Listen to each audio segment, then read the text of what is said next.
Welcome back to Bingo Topics, where we're going to cover a myriad of things connected with the Philadelphia Eagles, and we have a lot to cover today. Everything from free agency and the Eagles' cap limitations, or maybe lack thereof, all the way to the bowl games and some interviews that we're trying to conduct here this week. What's up? It's your boy Cintron coming back at you with another analysis video. And kid you not, that's my real name. First up here, man, we're going to take a dive, a brief dip into the pool of what free agency could look like for the Eagles. As you can see, we have $29.1 million currently available in cap space, but there's a way for us to create some more. Will we re-sign DeAndre Swift? We'll see. I think not, but what could get interesting here is there can be some room made, 5 potential salary cap casualties for Eagles in 2024. I don't think we actually cut most of these guys, but if we cut them, we'd end up clearing $35 million, which would give us about $65 million in cap space. But I think we actually end up making only 2 cuts, but we'll see. Josh Sweat, I don't think he's going anywhere. Bradbury, I do think we do that, but it would actually not save us any money. We'll get to that in a second. Maddox, I think we do that. Hassan Reddick, no way. And Pettis to that, Nolan Smith didn't develop and didn't show us anything. We'd be making a big, risky gamble, taking away a lot of our defensive presence. And he didn't have the best year, but still, Hassan Reddick, 15th in the league, and with a better supporting cast, I think he has a better season, more like a 2022 version. And Kevin Byard, I do think he hits the axe, or he gets the axe. So let's look at the numbers. Hassan Reddick will save us $16 million, will cost us $5 million in dead cap hit, as opposed to and cut. But like I said, there's not a contingency plan in place, and he still has a year on his contract. And I think either we make a trade with him or Josh Sweat before the season, or we let them play out the duration of the contract and see, to the winner, whoever has the best season, go the spoils. We'll get a contract continuation, but Hassan is older. He'll be 31 or 32 when the contract ends, and Josh Sweat will only be 27. So it's concerning the drop-off we saw from him, because he had six or 6.5 sacks at the bye week, and he just dropped off the face of the earth. But our defense did the same, face plant. Kevin Byard didn't give us anything this year really special to warrant this extension. We could give him that, but I don't think there's any signs to show that he's going to elevate that. Extension for Hassan Reddick. We could do that, so that could be another option. We could extend Hassan. So I think we might actually ask him for a restructure, though. That would make more sense to create some cap space savings there, I think. That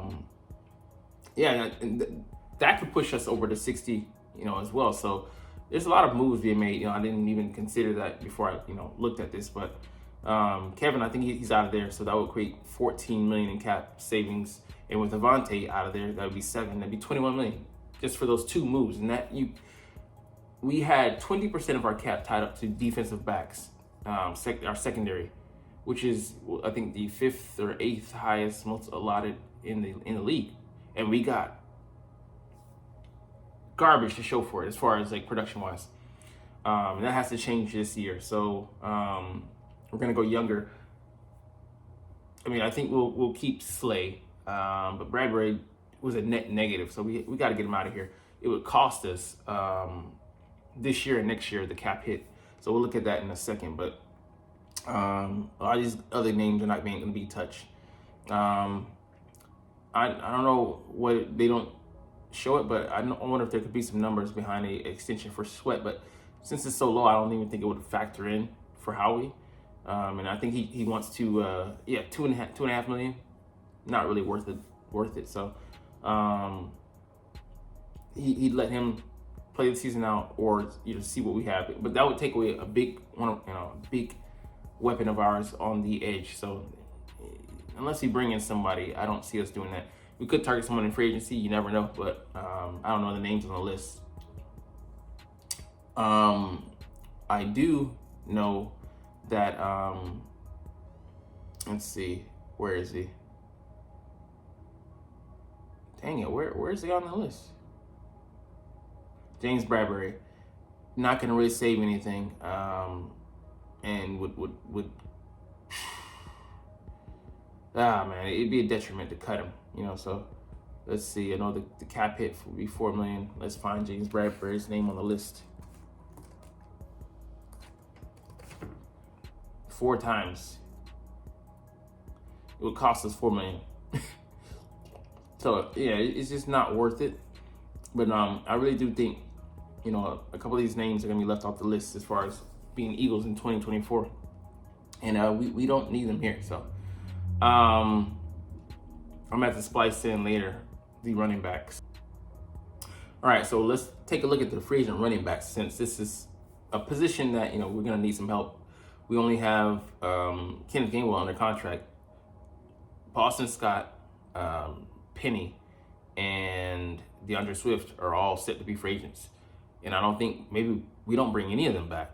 So Swift is the one that I would like to bring back, but he's probably going to get 6 to 8 to 7 million, if that. And that's still too rich for Howie's blood. And he's a young back, but I just don't see us re-signing him. And let's look at the other names. Derrick Henry, too old. Josh Jacobs going to cost too much. Pollard, he's not really he's a similar back to what we have in Gainwell. Saquon, too rich. Austin Eckler,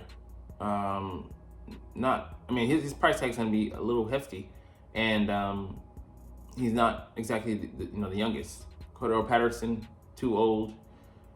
Gus Edwards, he's getting up there in age as well. Ezekiel Elliott, he's done. Singletary, smallish, similar to what we have. Clyde Edwards-Helaire, more inconsistent version of Singletary. Deonta Foreman could be worth a look. I wouldn't rule that out. So that would actually be a back I haven't thought about. Damian Harris, it would be a low tier option, but he doesn't really. He's not as talented as a back. It'd be a downgrade for us.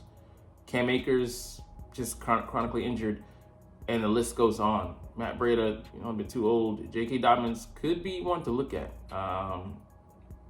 We'll see. Cam Akers is a restricted free agent, so like to believe the Minnesota Vikings are going to control him. Penny, we didn't see value in him. The guy who I really want is right here, A.J. Dillon. This is a guy who has size, speed, has some receiving chops, so he could be the lead back. The 220, he's 240 range, and what he brings to the table, being able to hit the hole and play into the screen game, reception. He wouldn't be a high volume a receiver, but maybe a downgrade from DeAndre Swift. But that's why we have Gainwell. He can fulfill that role to a lesser degree. So and then get a guy in the draft. I think it would be a perfect mix for us. He'd be a banger. Back we haven't seen the likes of in recent years, and a guy I think we could sorely use back there. So those are my thoughts on the free agent market in my dip into free agency. Now let's get to some other things. The Eagles will not be hiring Seahawks assistant coach Scott after all. So we thought he was coming in a package deal with Clint Hurt. We're going to look elsewhere. So that more so tells me that we're just really going to bring in the staff that Fangio wants. Thought that, this guy, I don't know if he worked with Fangio directly. He worked with Clint. They weren't an item, so we're going to explore other avenues. On that note, the Eagles request to interview Dolphins safeties coach, what's his name, Joe Casper. He was here in 21 and 22 as a quality control coach, so we know him. We haven't had a safeties coach since 2020 with Tim Hawk, but the more the better. It's unlimited the amount of coaches you can bring in, and why not, have a specialty guy. We have a nickels coach, and I think we're gonna have a new secondary coach I don't think DK McDonald is staying on here. So we'll see who it wants to bring in. This name, Chip Kelly, might be returning to the NFC East, so he could be potentially the offensive coordinator there in Washington.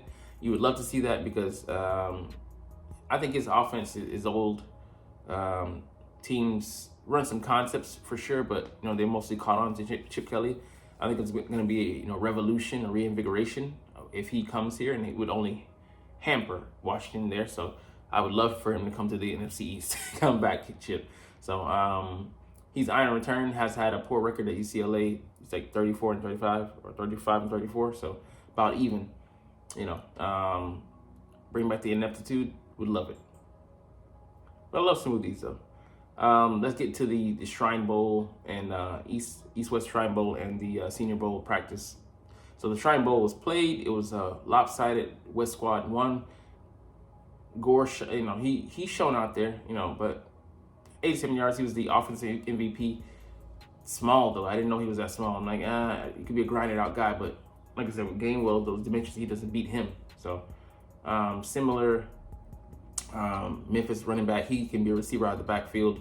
Still don't want him in that side. I just want him back with size. I'm done with the scat backs. I want some guys that can move the pile. At least to be in the 210, 215 range. 215 is like perfect. Miles Murphy, DT, he was blowing things up there. Tried the Wills team, I think the victory. He was on the East squad, but he was the West on the West, their best defender. But taking on double teams, a guy look at maybe in the mid rounds. So there's some depth there. Always interesting to see who you uncover. This guy here had an 80-yard TD, but again, he's like we have a Britton Covey, so we don't need a return guy. And the kicker, we're set. So nothing really to, show for me here. I'm sure some guys have made some other plays, but it's whatever. But someone that did catch my eye, Senior Bowl practice, Charles Smith Wade, had a pick, going on some one-on-ones. That's cool. But this guy, Brevin Spanford, Minnesota, was a blocking tight end, but came here and showed some versatility as a pass catcher. And he was the second fastest tight end on the national team, hitting 16.32 miles per hour. Man, it's moving. So his stock be moving up. Could be a day 3 pick, and man, that would be excellent to have a dual threat there behind Dallas Goedert, who past 2 seasons has dealt with some injury issues, bad luck, but being able to field that and not lose anything on the field with him there, he'd be an upgrade over talent-wise over what we have in Calcaterra and Stoll, who is a free agent. So we'll see how he shakes out. But let's get into the rest of the Senior Bowl practices for reviews report for day 2. So Daniel Jeremiah, he's the next scout. His top 10 NFL draft winners from this week of practice. Malachi Corley, hearing his name again, man, the Yak King, ran good routes. There's so many guys I like that could fill that role because we're bereft of talent on the receiving front. It's pretty much AJ, Devonta, and then nobody else. Quez is out of here. Oz is out of here. Julio Jones he might retire, so don't want to bring him back anyway. We need fresh blood. So he showed his speed and caught the ball well. Tough guy. So I want to see what he could bring to the table, eating up yards here and running those good routes. I still want Ladd though. Brad Fisk. You can see Roman Wilson here. Just look at him making that catch on the Toledo cornerback, who might be a first rounder now. But man, guy's just explosive, man. Braden Fisk, coming from my alma mater, Florida State. Woo! But he doesn't have ideal arms, but the guy just has first step quickness. He was disruptive, especially working in tandem with Jared Verse last year. Yeah, a guy that we could look at, like I said, to be our 5th guy there at D tackle, because he has a little bit of size. I think he's like the 310 range or something like that. All right, Fuaga just stands out, mountain of a man, but showing out, against talent there. And I think he'll be able to tackle. He could look good at guard though with that size, but I'd love to have him as a backup. I think he goes too high for us though. Tyler Guyton, a guy that also could go high. He's talked to Lane. He's a big brother to him, 6'7", 328, and the upside. You know, he's still a young guy. I think he's only a 1-year starter. Yeah, man, he could also go higher than we want him to. But another tight end here. This size just appeals to me. Theo Johnson, 6'6", 257, right in that Dallas Goedert range. You know, he's 6'5" himself, and he's got more wiggle than thought. So it'll be interesting to see if he can be a mid to late round pick for us. And Quinyon here again, you see him, man.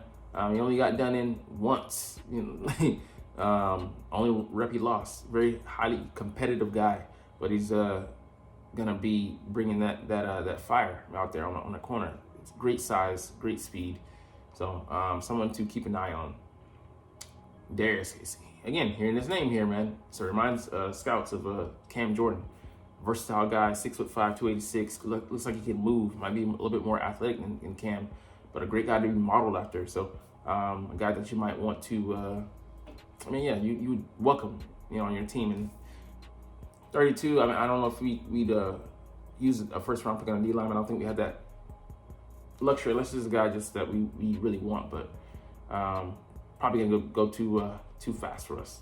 Peyton Wilson, a guy that we could look at, definitely a day 2 pick, 6'4", 234, can move, can cover, can mirror, flip his hips. Guy we could use in zone coverage, has great awareness, and can make drops. Only question is durability. Hey, I'd take him, man. Definitely would be an upgrade over what we had last year. And Roman Wilson, the guy we just saw making that freakish catch on Quinton Mitchell, sorry. But yeah, he's explosive, can run different routes, and just, you know, he can bring that element, you know, speed element, but also toughness there in the slot. So guy that you might want. Let's see, is there anything else? No.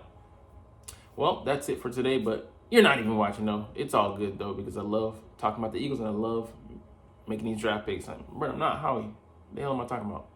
I love making these videos. Anyways, we're gonna chunk the deuces, but as always, it's fly Eagles fly, and let's motherfucking go. Like, comment, share, subscribe if you Thanks for watching.